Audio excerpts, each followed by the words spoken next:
Selamat sore pemirsa dimanapun berada. Saya kali ini ingin membahas kasus Vina Cirebon lagi.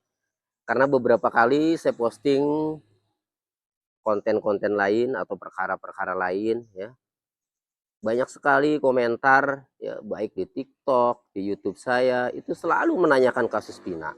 Pak, bagaimana perkembangan kasus Vina? Pak, bagaimana 7 terpidana apakah sudah bebas atau belum? Selalu saya jawab meskipun jawabannya itu terasa sakit atau tidak diinginkan. Saya jawab bahwa 7 terpidana masih menjalani penjara seumur hidup, menjalani hukuman seumur hidup karena PK-nya ditolak. Lalu ada yang menanyakan lagi, Pak, apakah masih ada jalan? Tidak.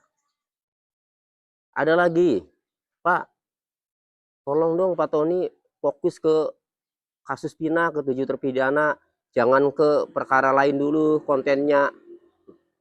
Nah, saya jadi terketuk. Oleh karenanya sore ini ya, saya ingin bahas kasus Vina lagi. Begini, kalau pertanyaannya, Pak, apakah masih ada jalan keluar untuk 7 terpidana? Kalau saya jawab, kalau untuk PK lagi, ya PK kedua, ini sepertinya berat. Kenapa? Karena PK pertama, ya, senjatanya sudah digunakan semua. Apa saja senjatanya yang sudah digunakan semua?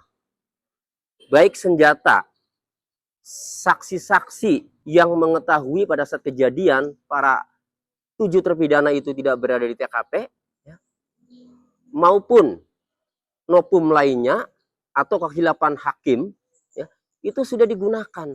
Karena kemarin PK 7 terpidana itu termasuk Saka Tatal, itu alasannya itu ada dua yang saya amati. Satu, adanya nopum. Yang kedua, adanya kehilapan hakim atau kekeliruan yang nyata. Gitu.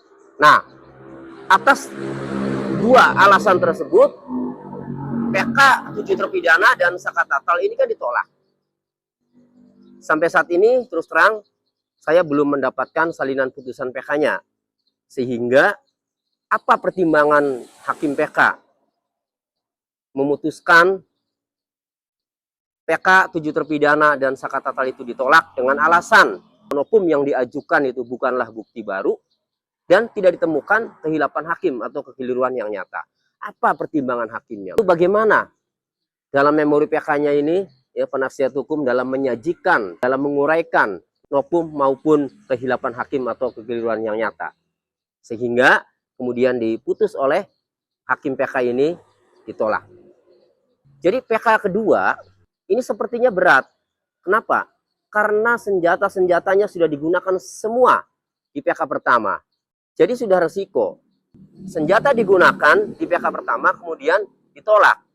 Andai saja ya mungkin kalau PK-nya satu-satu ya, misalnya PK-nya siapa dulu, Rivaldi dulu ya, dengan nopum dan kehilapan hakim yang diuraikan seperti dalam memori PK-nya itu. Kemudian ditolak. Dengan memperhatikan putusan PK 1 terpidana yang ditolak itu dijadikan pembelajaran atau evaluasi. Tapi udah terlanjur karena serempak 7-7-nya PK termasuk Saka Tatal, akhirnya ditolak satu, ditolak semua. Nah, sehingga senjata nopum maupun kehilapan hakim yang sudah digali, yang sudah dikumpulkan, semuanya sudah digunakan. Nah, jadi berat ya untuk PK yang kedua. Kecuali ada satu lagi yang belum digunakan ya, alasan PK sebagaimana diatur dalam pasal 263 KUHP, selain nopum, kehilapan hakim atau kekeliruan yang nyata, juga satu lagi yaitu ada saling pertentangan antara putusan satu dengan putusan lainnya. Artinya harus ada putusan pengadilan di mana putusan pengadilan dalam perkara yang sama itu ada saling pertentangan. Ya, jadi satu putusan ya, ini bisa mematahkan putusan 7 terpidana termasuk putusan Saka Tatal. Nah, berarti kalau ada putusan yang harus saling pertentangan, berarti harus ada perkara yang dibawa ke pengadilan.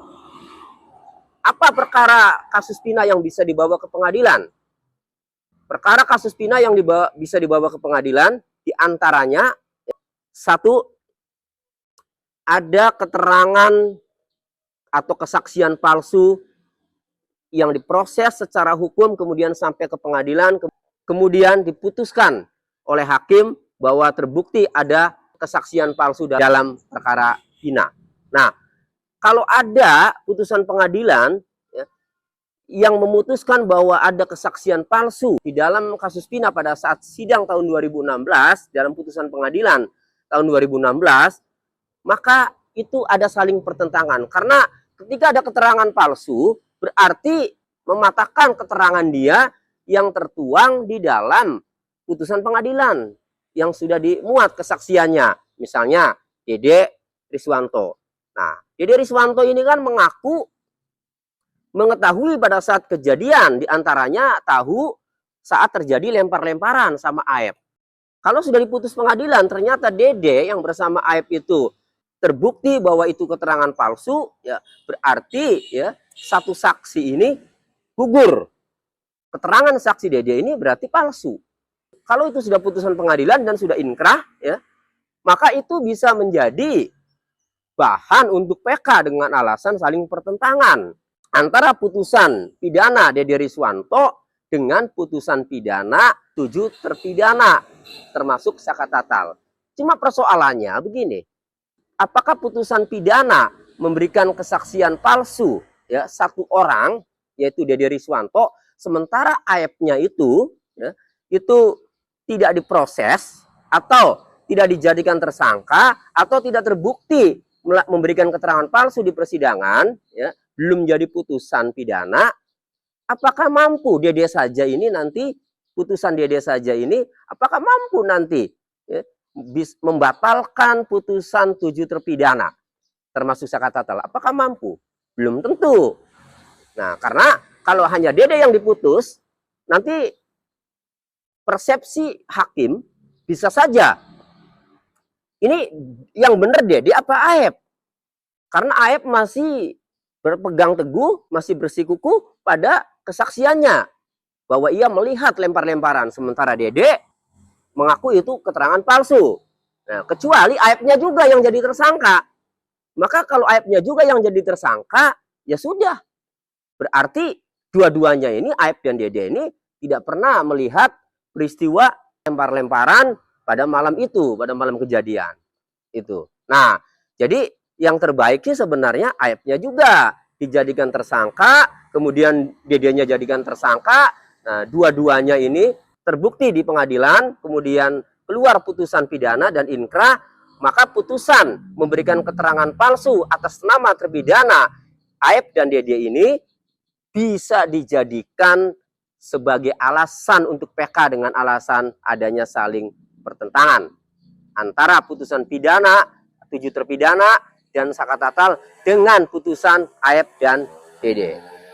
Kalau menurut saya ya, yang paling telak ini adalah kalau Rudiana diproses secara hukum sampai ada putusan pengadilan, baru itu telak, akan mematahkan semuanya.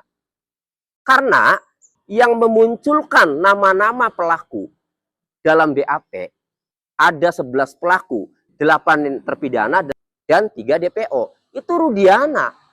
Karena orang pertama kali di BAP atau diperiksa, dimintai keterangan itu, ya, ketika lapor itu pasti korban, pasti pelapor. Nah, 31 Agustus 2016, Rudiana melaporkan ke Polres Cirebon Kota. Nah, kemudian yang diperiksa pertama kali ya Rudiana. Itu dalam BAP Rudiana itu pada BAP nomor 5 itu ditanya oleh penyidik siapa nama pelaku yang melakukan pembunuhan berencana dan persetubuhan terhadap Vina.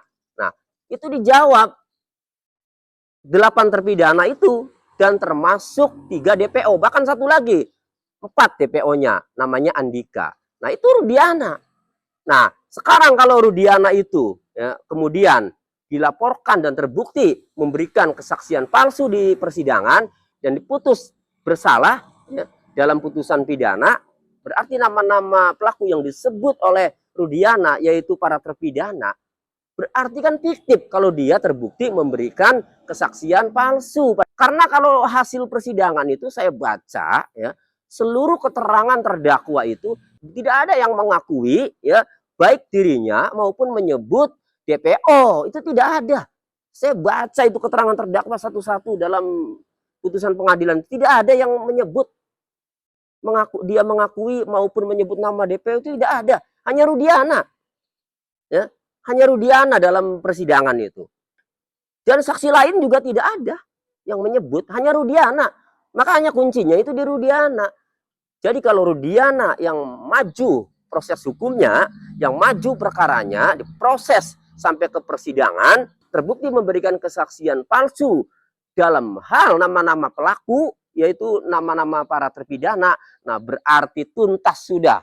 Berarti pelaku-pelaku yang disebut oleh Rudiana, yang dalam hal ini para terpidana itu adalah palsu atau rekayasa. Nah, jika itu terbukti, tuntas sudah. Nah, maka putusan pengadilan atas nama terpidana Rudiana nanti itu bisa dijadikan alasan untuk PK, yaitu alasan adanya saling pertentangan. Maka bisa bebas tuh semua para terpidana yang saat ini masih menjalani hukuman pidana penjara seumur hidup.